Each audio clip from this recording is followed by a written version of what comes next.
All right.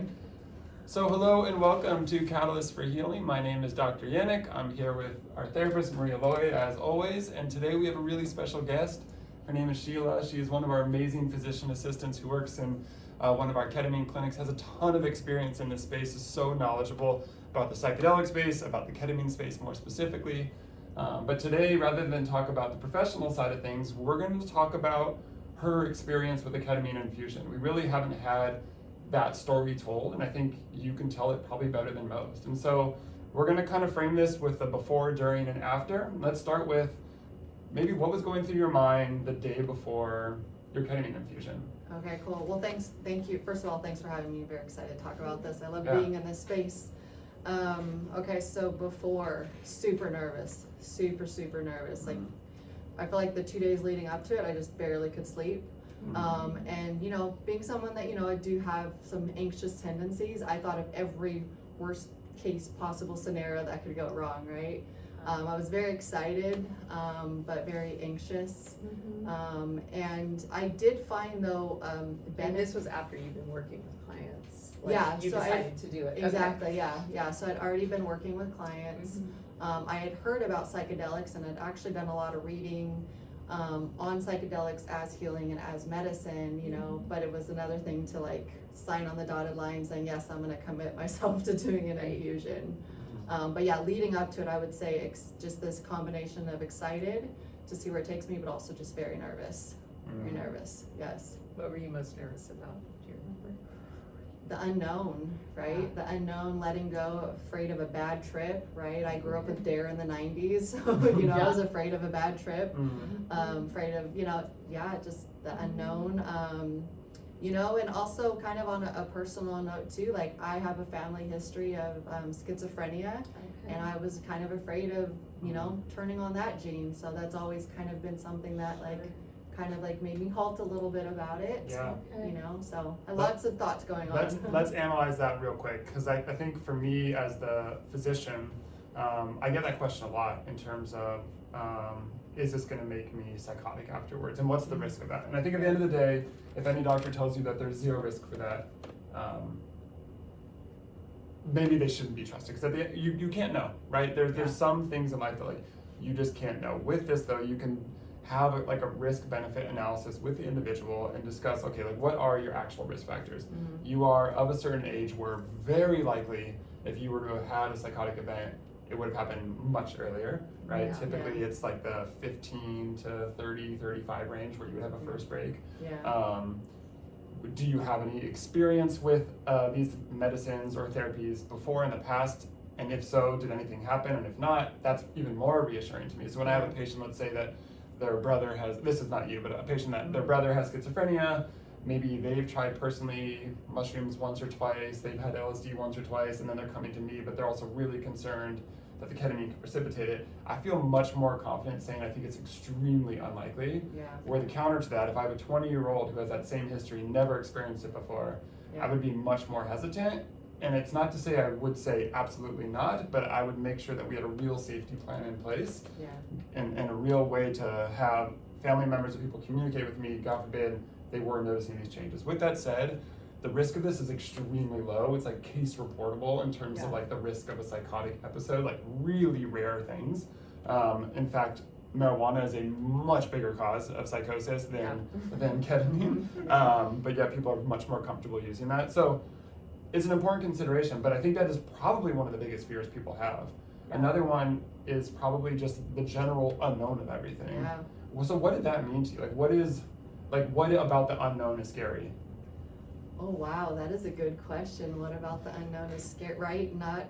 Not being in control, knowing that I am letting go into the experience of this medicine for 40 minutes and I don't really know how I'm gonna react or not react.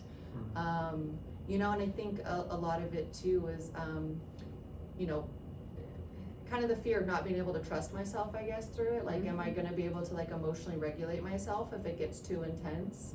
So I think there was fear around that. How did you work through it? Because what you're bringing up, I think, is going through a lot of people's minds as they're preparing. Everyone has fear to some degree. And so this is good for people to hear that when it's normal, but I'm wondering what helped you work through that. So preparing with reading, I did read the book, The Ketamine Breakthrough, and one thing I really took out of there was, I read a lot about, like, they had a lot of journal prompts in there, and so I did kind of journaling on my fears, and so I did some journaling on that, but I will definitely say the biggest thing I did to prepare for that is meditation and breath work. Yeah. You know, coming back to that, and then I did meet with my therapist. You know, I was working with a therapist, and so meeting with my therapist and talking with him, you know, my fears, I love that. you know, and then him reminding me that I can trust myself, that I can regulate myself, and so yeah. Well, and then of course you knew everyone at the clinic, so you felt Yeah. comfortable at least with the setting. You know what's funny though about Setting. that too, though? Of course I felt comfortable with everyone, but there was also a part of that was hard to let go of too, right? Sure. Like, you know, sometimes I'd get in my work brain to where I'd be like, hey, we should do this, we should do that, we should do that, you know, like, Yeah. you're right. Or what if something happens and all my coworkers are right there? Yeah, exactly. Yeah, What if I can blurt see some? that. I was really afraid. I remember thinking like, I'm gonna blurt something out, you know, or what if I start crying like uncontrollably, you know, and so there was fears around that too. Once again, being anxious about it, I thought about everything, and like Yeah. always you would kind of go down the worst case scenario of it. But I really just coming back to my breath, meditating, and then journaling. Like, I love that advice. Yeah. So seeing your therapist, the Yeah. breath work, the meditation, these are all good tools yeah, to, I think getting out the worst case scenarios and writing those out is Yeah. really helpful with fear, because so often we're just, you know, in that space of the worst case scenario. Yeah. So that it's kind of, when you write it down, you realize, okay, what are the real chances of that? And Yeah. then you can step it back a little bit. Yeah, and if you don't know the answer to that, like, your physician should be able to answer that for you. And for us, like, I make a point to tell patients, you know, anytime, reach out. Obviously, I'm not going to be answering over the middle of the night, but like, I want them to know that any questions they have, I'm going to answer to the best of my ability. yeah, And I think that goes a long way, right? Because I do have a ton of experience in this space, and I can't predict the future, but I also know with pretty good certainty what the likelihood of things are, and I think that alleviates a lot of people's concerns. yeah, That, and then the other thing is, I try and remind patients that, like, this is your space, and no one in there cares at all about what you say, do, anything. Like, it's your space. You want to cry, you want to scream, you want to cuss, you want to sing, it doesn't matter. yeah, And like, you Yeah. always, I think it's ingrained in us to care so much about what people think about us. But if there was ever a time to not care, it's Yeah. this. yeah, And I know a lot of people say after doing this that that was really unlocked in them. They just like stopped caring so much about what people think. I think, Yeah. and that goes a long way for a lot of conditions as Yeah. well. That's sure. true. Yeah, very true. Yeah. Okay, how'd you sleep the night before? You know what's funny? That 2 nights before I slept horrible. I remember I Okay. barely slept. The night before I actually slept better. Okay. But I think it's because I hit that high anxiety. You know, I Mhm. did the journaling, the meditation, the breath work, and then barely slept. But then the night before I actually slept a lot better. Okay. Yeah. Were you forming an intention beforehand? Tell me about that part. Yeah, so that is where reading, you know, I read like I said, the Ketamine Breakthrough, and then there's other resources on the internet too, and just having an intention, and then really kind of journaling on that and being like really specific about that, really helped, you know, and once again, talking it over with my therapist, Yeah. really helped kind of form that intention. What the intention was? Or The you- intention, yeah, no, Okay. so my intention, so with my therapist, we had been working a lot on, and we talk a lot about the subconscious and the conscious, we talk a lot about that, and, getting into, trusting myself, actually, so trusting myself, and why do I do some of the things I do, my limiting beliefs, my self-limiting beliefs, so, my intention was around getting insight into my subconscious on where my limiting beliefs are coming from. Oh, that's a good one. Yeah, Okay. yeah. Well, we'll hear about where that led during your journey. Yeah. So But, when was your infusion? What time of day was it at? It was like, I think 2 or 3, if I Okay. remember correctly. So you had the morning to think about it. Yeah. Walk me through that part of your day. A lot of people don't know what to do with that time. If they're not, some people of course have jobs and stuff like that, Yeah. but like, how did you try and set that day up? So I kind of set boundaries with a lot of people in my life. I let them know like, Yeah. hey, I'm just gonna be offline. and I only was in contact with people that were supportive and understood it, you know, and I didn't tell a whole lot of people, right, you know, about it, but I set boundaries on my time, letting people know I'm gonna be offline. Definitely was not on any kind of social media. I made sure to listen to just positive podcasts. I listened to positive I actually listened to a lot of positive affirmations. I listened to very soothing music, you know. I just kept it real easy, you know. I made sure to eat a healthy breakfast, and then of course I followed like the not eating or drinking for the 4 hours before that. But I really just kind of took time away from everything and went inward. I did a lot more journaling, you know, but once I feel like my journaling that morning though was very thought out. It was very with an intention. It wasn't like I was just kind of you know, writing to write. I was really following those journal prompts, and I actually looked back at my notes in the last few days, and I was writing a lot of like, I am safe to do this, I am safe to do this, I can trust myself to do this. So I was really filling myself with like all the positive affirmations based around the intention that I had. That's great. Creating safety within yourself. Yeah. Yes. So then what was it like once you got to the clinic? Maybe walk someone through, okay, you get here, and then what? Okay, so got here, led into the clinic. I mean, you guys did a great job of making me feel safe, you know, and that, like you said, this was just a judgment-free zone. And did a great job of explaining all the little details, which was great for me. And then we just kind of got into it, right? We got into the infusion. So I did the standard 40-minute infusion. I remember feeling not anxious when I walked in the door, and then of course the anxiety kicked back up again as I'm laying in the chair with, you know, getting my IV and all of that. But coming back very quickly to that I can regulate myself, right? And so I just kept coming back to, you know, my mantra of I can trust myself, and that was my mantra I came in with. And I also used the mantra that we use here in the clinic, which is trust, let go, and be open. And be curious. That was another one.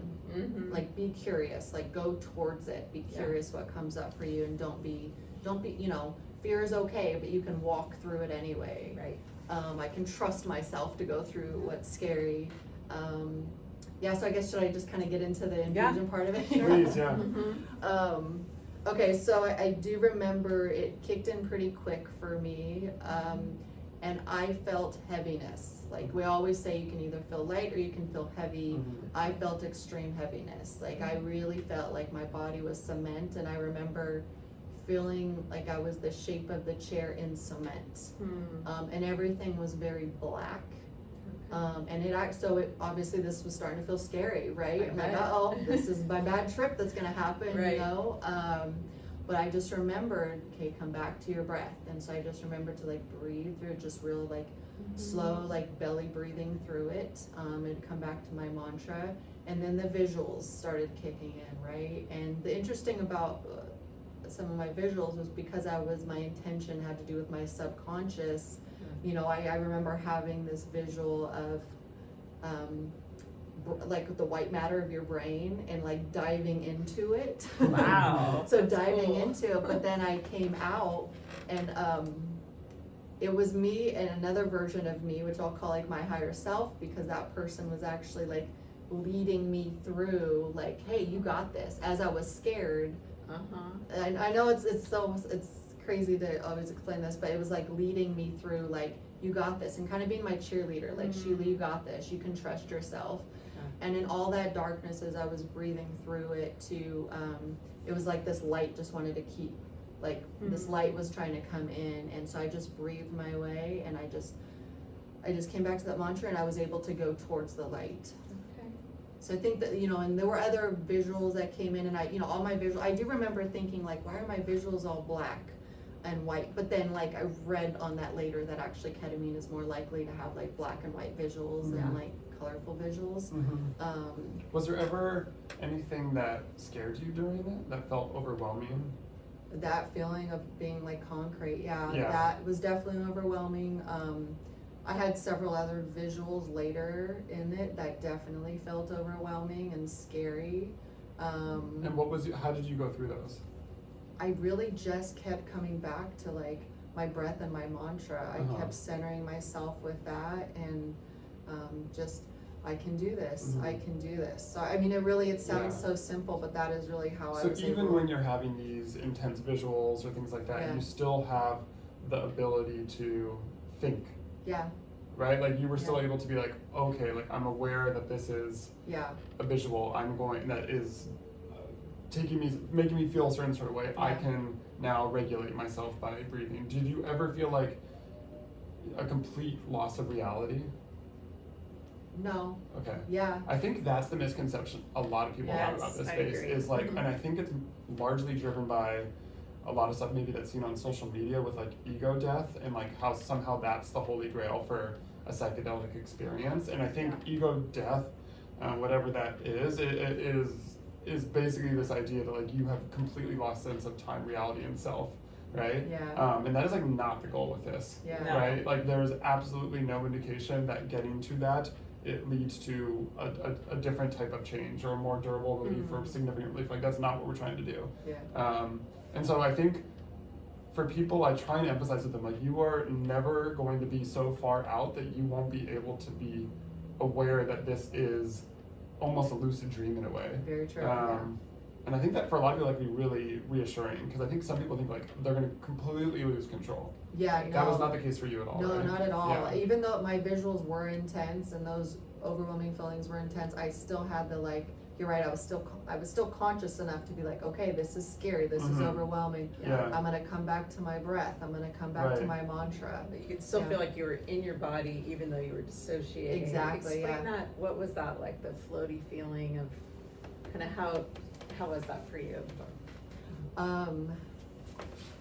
Oh, how was that feeling for me? Yeah, it was just, I don't know if I'll be able to really describe it or articulate Yeah. it well, because I definitely did feel the disassociation. Yeah, like you said Yeah. there was two parts of you, so you were kind of looking at the other person. Yeah, I think that's the only way I Yeah. can, so like just looking at me, Mhm. you know, but two of me, and one being just kind of bringing me along and just kind of being my cheerleader, Okay. you know, so, yeah. And at the same time, you're grounded in the fact that you're in your body, Yeah. right? Yeah. So it's, I think Mhm. that's what everyone's kind of afraid of.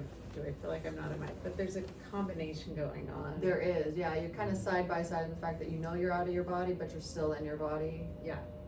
Yeah, it's very. And hard how to long did explain. that 40 minutes feel for you? It felt pretty quick actually for me. I felt like because I was cycling through so much, it actually felt pretty quick.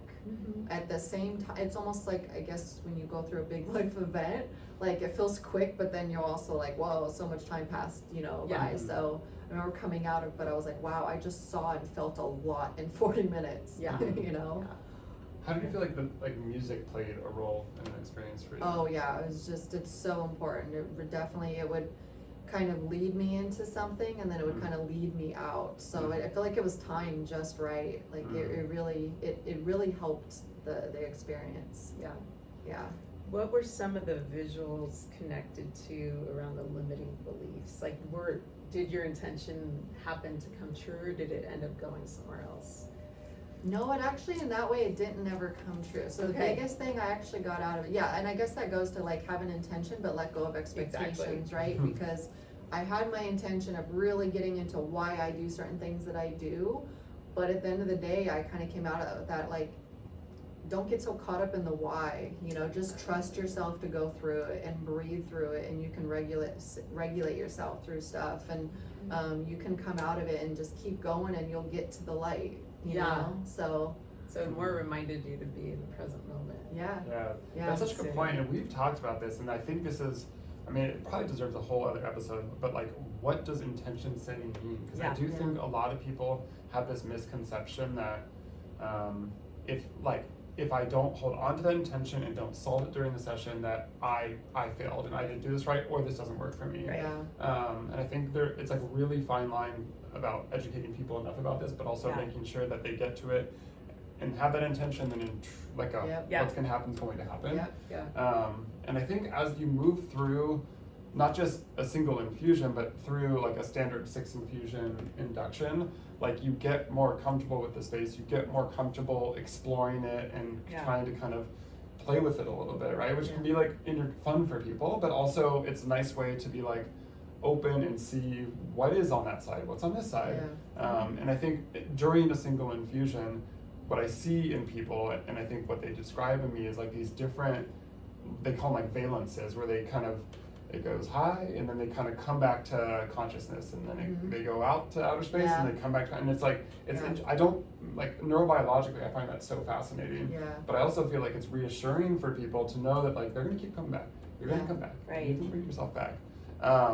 Okay, so 40 minutes, we do the infusion. How long do you think in your mind did it take you to start to, what was your first signal of like, oh, the infusion's done? Was it the music cue, or did you feel like, oh, I could feel like it's coming away? No, I could feel it kind of dissipating. I think I started feeling less heavy, less visuals. Honestly, I can't remember exactly, but I remember feeling like, oh, okay, I feel like it's leaving. And I think that's actually one of the first things I said when I took my mask off, was like, oh yeah, I can kind of feel it when it was leaving. You know, like the infusion was shut off. So and it's just like I had this gradual, like, okay, I'm back. I'm back. So was it scarier than you thought about what you thought? Like, you know, because you did go in with a lot of anxiety. No, it was better. I mean, no, it was better overall. You know, and like it did, like I said, for a minute there, I felt like it was gonna get scary and go in there, but it overall did not. So, no, I mean, I got so much benefit out of even just the one infusion, you know, and so it was so much better in so many ways, you know. It's funny how it didn't hit my exact intention, but I got so much more out of it, Can you walk me through like the first couple hours after the infusion? What was that like? Like, what did it feel like? Everything I remember just felt like more bright, you know. I kind of told the story of like, I took Uber home and I was in the back and it was just this beautiful sunset, and I was just like so present and so in the moment, and everything felt lighter. And I just had this moment of like looking at this motorcycle guy, thought I was like, you know, like checking him out, I guess, and he just waved and we just waved at each other on the freeway, and it was just this like cool moment. So I think that kind of summed up, like I just felt very present, everything felt lighter. I definitely journaled right after. You know, I took the advice of not thinking too hard about the stuff that came up and just kind of journaling it, even if it didn't make sense. And then I met with my therapist the next day and went over it with him. But yeah, it just kind of felt like this gradual, like I felt pretty sober within a couple, you know, hours. At the same time though, knowing that I wasn't is this weird like dichotomy of. Did you have any side effects come up? Like nausea, headache, insomnia, anything come up like that? I really didn't have any side effects at all, And then the next day when you met with your therapist, how did that session feel different than maybe other therapy sessions you've had? Aside from obviously rehashing the event. Did you notice any difference? No, not necessarily. Like, you know, I thought it was kind of cool that when I shared my experience, and he was very open to this. He wasn't trained in ketamine assisted therapy, but he was very open to the fact that I was doing this and very interested. And so we really got to kind of, he actually did a really good job, even though I wasn't trained in this, of helping me interpret some of the visuals I had, just based on a lot of his work with like subconscious and conscious mind and all that. So we really kind of got to like look into that. You know, and I thought it was kind of cool. Then he also shared his psychedelic experience with me, like his personal. So I thought that was kind of cool.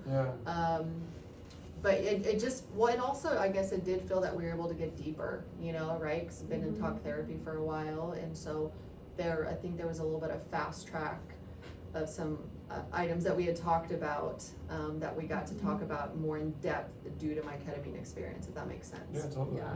You might have unlocked some things. Exactly. And I also got a couple new perspectives on things in my experience, my ketamine infusion, that I was able to talk over with him, and talking it over with him too really also kind of cemented some of those new perspectives. And there were a lot of things that, like I think I mentioned, didn't make sense maybe right after the infusion, but then talking with him, like, oh yeah, of course that would all make sense and all go together, you know. But sometimes you just need someone else someone else that's trained to show that to you. Did you notice the mood like benefits in terms of just? I definitely felt lighter. Just a overall lightness, feeling more motivated, you know, and feeling a lot more present. I just remember feeling way more present for the few days after. That's a good point. People don't talk about that. They don't, but I think totally know it's what very you mean. true. What do you think that is? What is that?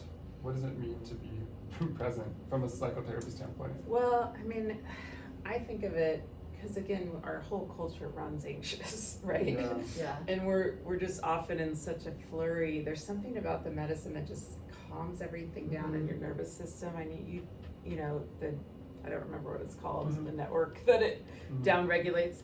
But it's like when your brain is at rest, you're able to be more in the present moment. Yeah. And so I think there's something about that part of it that's really different. Yeah, but I mean, you have this unique experience with meditation. Did it feel similar to like maybe the afterglow from a good meditation or something like that? Yeah, so it actually, you're right that you bring that up. It felt, so when you do a really good meditation or breath work session, I've actually heard someone call this like the yogi high. Yeah. You know, Yeah. like it really did feel like that. So when you have really good meditation or breath work session, you just feel this lightness and so present in your body and in the moment. Yeah. And that is how the after effects of ketamine did feel for me for at least a good 24 hours, Right. probably even a little bit longer, maybe 48 hours. I mean, I think that makes Yeah. sense. Like that, like 24 to 48 hours, Yeah. maybe 72 as kind of the far end in terms of like the actual acute effects of the medicine. Yeah. But what like a gift to people to be able to just even temporarily feel like present in their bodies. Yeah. Aside from all the mood benefits and the things down the road, like I Yeah. think that's such a unique experience for a lot of people. Yeah. Yeah. And even just getting the glimpse of that can be enough to be like, oh, like there is hope. Like I Yeah. can do this. And Yeah. usually when people have that, I think it's a really positive sign that they're responding to this well. Yeah. Because like I'll be honest, and you've seen this as well, you've been here Yeah. so long. There are people that come out of it and it was Yeah. just like not much, Yeah. like very light, and it's so hard to predict who those people are going Yeah. to be. Very Yeah. true. If I could predict, obviously they wouldn't come Yeah. in here, Yeah. you know. But I think once you have like, okay, this person's responding, it's like Yeah. this works. Yeah. It rarely doesn't work long term when they do have that. Okay, let's see. Yeah, anything that you feel like maybe we didn't touch on about your experience? Anything that? No, you I wanna guess the add? only thing I will say though, even though I was still good to work like the next day. Like I Yeah. still, you know, and I think that's another important part to say that Yeah. I felt good. I was, you know, coherent enough and everything to go to work the next day. So I did take it easy outside of work. You know, I followed all the post-infusion tips, right? Yeah. Like I continued all that stuff I was doing pre-infusion. I continued post-infusion.